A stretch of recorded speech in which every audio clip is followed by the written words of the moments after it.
இந்த மரத்தை பாருங்கள், வேரோடு சாஞ்சிருக்குது. அவ்வளோ பெரிய காற்று, அவ்வளோ பெரிய மழையெல்லாம் இல்லை. சாதாரண மழை தான்.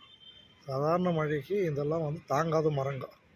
இப்போ இதுக்கு கீழே வண்டியோ, காரோ, டூ வீலரோ பார்க் பண்ணியிருந்தோம்னா எல்லாமே வந்து தூள் தூளாக இருக்கும். மனுஷங்க இருந்தாங்கன்னா அவங்களுடைய உயிருக்கு ஆபத்தாக இருக்கும். அதனால் தயவு செஞ்சு இந்த மரத்தின் கீழே மழை வரும்போது நிற்காதீங்க, வண்டியை பார்க் பண்ணாதீங்க.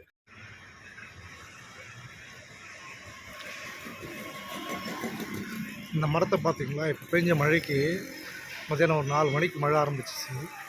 இது வந்து கேஸ் ஸ்டேஷன், அதாவது நம்ம பெட்ரோல் ஸ்டேஷன் சொல்லுவோம் இல்லைங்களா, ஆனால் இது இந்த ஆட்டோக்கு காருக்கெல்லாம் கேஸ் போடுற கேஸ் ஸ்டேஷன் கரெக்டாக அது மேலே இப்போ விழுந்துருக்குது.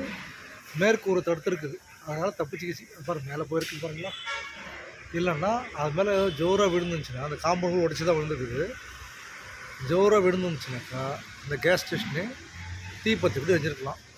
அதனால தான் வந்து இந்த மாதிரி இடங்களில் வண்டியோ காரையோ இது செஞ்சு பார்க் பண்ணாதீங்க. மரங்கள் வந்து இந்த பெங்களூரை பொறுத்த வரைக்கும் வந்து இதில் பூ மரங்கள் ரொம்ப மெலிசாக இருக்கும். இந்த காற்று மழைக்கெல்லாம் தாங்காது. ஏன்னா அது சீக்கிரமாக வளரும், நீர் அதிகமாக தேவைப்படாது, நிழல் கொடுக்கும், அப்படி தான் வளர்க்குறாங்க. ஆனால் அதே மாதிரி ஆபத்து கூட இருக்குதுன்றதை இதை பார்த்து நீங்கள் உணரணும்.